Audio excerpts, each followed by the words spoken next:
This elevator is attached to my shop called Advancers, and it goes to build height. And while this platform isn't much to look at now, by the end of this episode, it's going to make us rich. Hey kid, you want to buy an achievement? And while we worked on the shop, this little hay bale showed up. And I wonder what's down here. Do you have any idea what's down here? Well, I guess there's only one way to find out. And it seems we've fallen into our next project. And look, some of the work is already done. These glass tubes are going to be used to lift iron golems up and towards the center of our base, and it should make a really cool centerpiece. It'll also give us some of the iron that we really need, and before we can get to the cool projects, we gotta build out our infrastructure. Okay, so the last 4 tubes are in, and it kinda looks like we only built some tubes, but underneath we actually have all 24 villagers in place as well. So as soon as we get the zombie in, we can get this on the road. This tube's not quite there yet, but by the time we get the other set up, we'll have enough glass. It'll be fine. Now, as soon as we get these producing iron, we can finally tear down my old little iron farm that has been serving us so well up until this point. But for now, we need to get these tubes filled with water, we need to get the zombie situation sorted underneath, and we're going to have to do a lot of terraforming. Like, if all these tubes are going to be inside the base, look how much of the base will just be floating.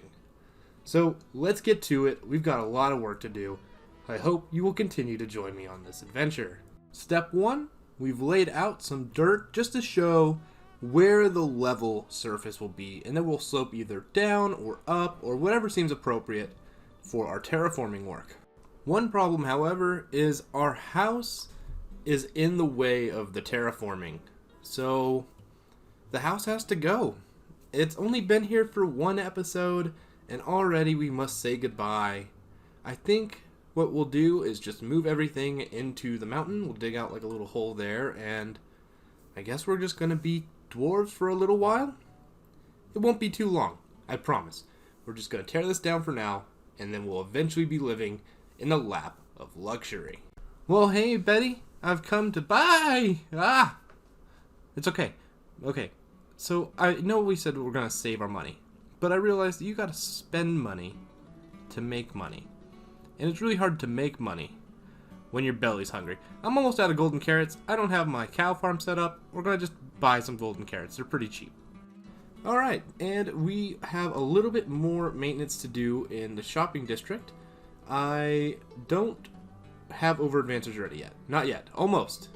But I do have the glow ink sacks here. And we have quite a few. I think now is the time to turn off our glow squid farm. All in all, this farm was super effective, but how many glowing sacks do you really need?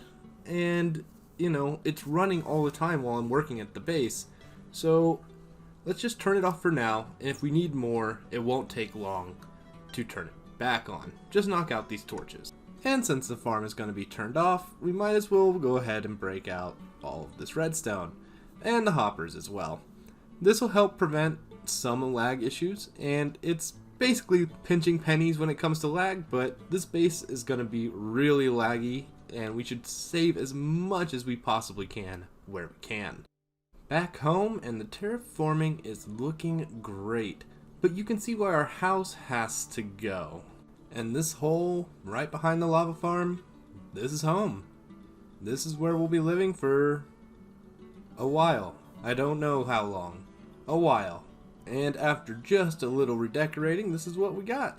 It's kind of just like the old place. We got ourselves our wall of heads, we got ourselves our bed, we got ourselves our infinite water source, and we got ourselves a furnace. And this shulker right here, well, that's going to be part of a little project we'll be getting to later on. And I think you're going to really like it. But before we can get to all the fun stuff, we kind of got to get rid of all the boring stuff. And this empty house that has nothing left inside is a bit boring, so thank you for being very loyal for an entire episode. You almost made it too. And voila, no more house. And the terraforming is done, at least in this spot, and I think it looks pretty good. Unfortunately, only about half of the sugarcane farm survived. And I'm pretty happy with how the terraforming has gone, so it's time to work on over-advancers. Well, I'm not going to work on over-advancers. LazyCon is going to work on over-advancers.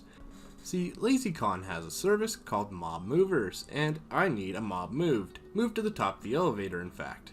So let's go ahead and take this book, and we'll just put an order in. And I think that message will do just fine. We'll leave this here for him, and he'll get back to us soon, I'm sure of it. And so how is over-advancers, you may ask? Well, it's been going pretty well. It just hasn't been that interesting. Even getting this goat up here was pretty simple and didn't give me a lot of issue. And why are you up here, buddy? You weren't invited. As you can see, we've made good progress. We've got the goat up here, we've got the powdered snow, we're gonna get the villager, and then we have... I don't know where that came from. Don't worry about that. Then we have the leap of faith, but we'll look at that later. Right now, we gotta worry about all these tubes finally being filled up. We've got all 8. You can see the bubbles. They're ready to lift golems, and this is when it starts to get exciting. Now let's chat about how this farm's going to work. And yes, I've been placing glass for a while now, but we're going to talk exactly about how this farm works, and we're going to cover it really quickly. So this is going to bring all of the golems to the center. Those 2 tubes combine into one flow. That flow comes over here. We use pressure plates to kind of shape the water and help keep golems moving in a straight line rather than having to staircase them down. So this is how you get the golems from the tubes into the channels. And you have an air gap just to help make sure they don't fall down the tube. And this is the inside of the tube. Now, the top layer is open fence gates. It has to be open fence gates because you need to have air blocks above where the golems will spawn. Then you have soul soil, or soul sand. This will create the upwards bubble column, and again below more airspace and a torch to prevent any mobs from spawning. That shoots them up to the top, and bada bing, bada boom. And now we basically just need to do this 3 more times, and we'll be good to go. We can get the zombie in, and we can get this thing producing golems. And we are done. All of them are connected to the front. We just need to get the lava back in place, and we'll be good to go. And I don't think we're going to go with the lava pillar. I think we're just going to make a small grinder in the middle. And there is the lava. Good to go. Alright, here is the guts, I guess you could say, of the iron farm. And we're gonna just send the zombie in. And that should get everything up and running. We'll go check. I want you to look at this for just one moment. The whole concept here was pretty simple. This central area will hold all of the loot, and one zombie will go around in this track all around the base. And in this clip, I was hunting for the zombie because I couldn't find him. And I realized that because of how large our base is going to be, the zombie kept running into unloaded chunks. And it took me way too long to figure that out. And while I tried my best to get this working, I realized that it would probably be in my best interest to call in the squad. Yeah. Okay, Were you talking the whole time? Yeah, a little bit. Hey. So this is the iron farm that's not working. Yeah. It looks. We did hear a golem getting killed I think over that's there. his old iron farm. That's my little iron farm right there. Oh, okay. Got it. Okay, so like all the this will all be hidden in the ceiling except for the actual tubes.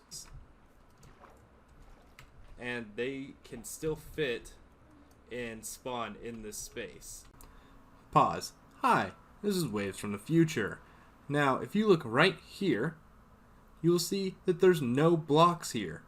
What they're going to talk about right now is because there's no blocks there. And then they get picked up and sent to the top, lifted, and then moved into that centerpiece. It looks like they probably can't spawn, but it worked in single player. The There's range. not a lot of space. I see the problem. The problem is the iron. They're sometimes suffocating in the walls, and the iron is despawning underneath. Anywhere? That's what's happening over here. Actually, I'm in free cam and I can see it, and like half these tubes have just iron floating in the sides, because they're getting caught and suffocating. Okay, so they are spawning. They are spawning. It's just that your spawning area is not conducive to allowing them to actually get caught by the soul sand and blowing up. And these are all like within the lazy chunk area, right? If you AFK in the middle of your setup, they're all within the correct. Like they're not too far away. That they're not. Yeah, they should be. The answer is more complicated than that, because they do get unloaded when you leave the area, and that is when the zombie gets stuck down below, and it takes a long time for me to figure this out. Yeah, there's a golem in this cave over here. Oh no. Yeah. Oh, actually, two golems in 2 caves. Wait, one did make it to the top, and he's going. Look at him go. Oh, that's Yep, there so you go. satisfying. Okay, where is this cool. cave? Go down that passageway and then go. Now up, left. Back up. There's Yeah, go one up. straight up. Go up your stairs. And then take a And then- left right there. Straight left. Through the Yep. wall. Yeah. You're gonna Go, have to break dig. into there. There you go. And there's one. There, And then- there's one of them. Oh, you know, I should have brought a lava bucket, huh? Yeah, Oh, I have an idea. yeah. You guys are gonna love this, actually. We're gonna have to play rescue again, aren't we? Are you gonna suffocate it? Yeah, I have pistons on me. Nice. He's gonna run around a lot for you. Trap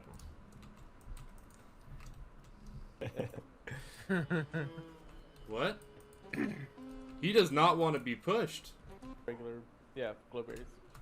Hey, Lazy, let me talk to you about that moving service. Since we're here in the neighborhood, and I can show you exactly Yeah. where I need this villager, okay? Okay. Here, follow me. This is Alright. the Wow. shop. This is Over Advancers. Yeah. this Oh is yeah. I've where been wanting to get. You will buy advancements. Yeah. Yeah. Super Wait, cool. what? Old Mannered Miner, I Yeah. would not go up the elevator because I don't have a way for you to get down without paying. And after checking out Alpin's new sand shop, which looks fantastic by the way, it was time to head home. And now that we are home, I am so excited to show you. After getting 7 more zombies and placing a zombie at each one of the modules, the farm finally started to work perfectly.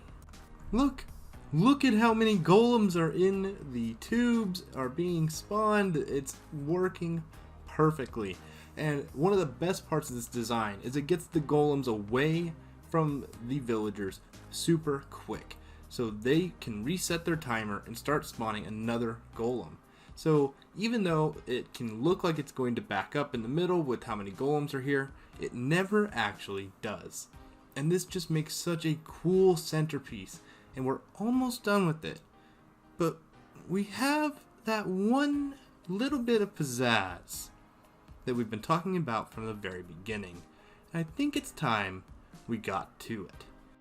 Now, as you can see, we've got some dirt, some glass panes, and some end rods, and we're going to transform this centerpiece where the golems fall down into something a little bit more mystical.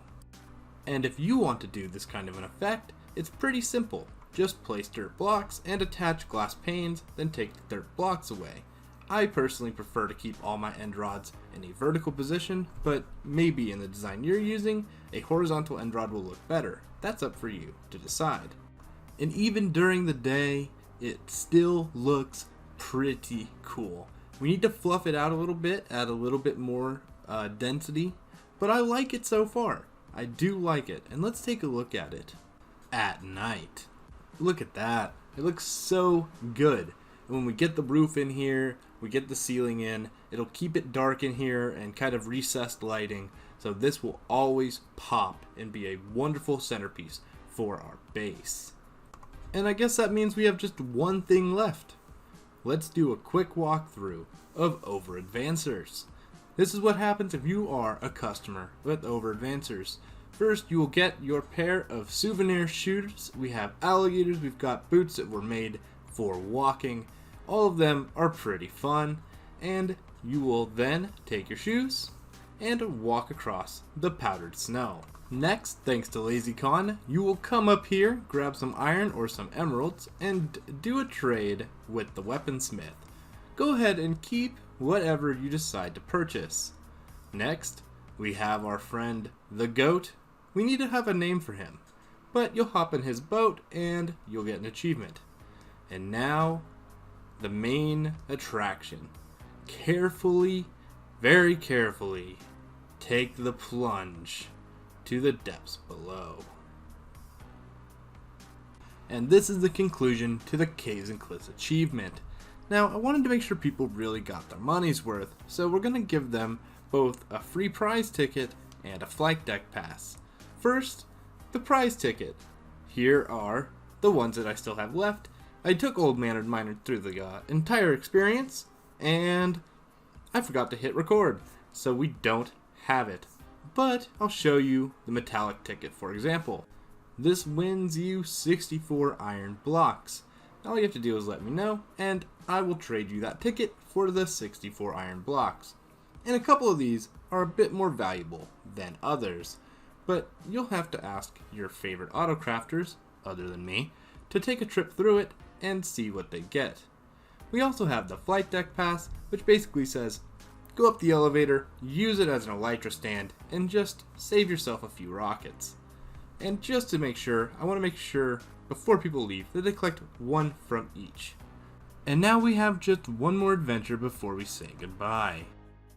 This is the Challenger Guild that's made by Calvin, and it looks absolutely phenomenal. I mean, just look at this place. Every bit of this place is just absolutely gorgeous. But I've heard that there's a challenge being offered inside, but we're gonna have to sign up to do it. And here is the book. I'll flip through this so that you can see, pause, and read if you would like. So I'm really excited about this, so we're just gonna stick our head right up here on the wall and in the guild sign up book. So it looks like we have Calvin, Mr. Crink, Anki, and myself that are gonna be signing up. And I imagine that everybody will sign up at some point because this is just such a cool idea. And that is going to be it for me today. And this episode is so long. So if you made it this far, thank you so much. The iron farm came together wonderfully, and next time we're going to beautify the base, hang out with some of our friends, and get up into a little bit of mischief, maybe with some redstone.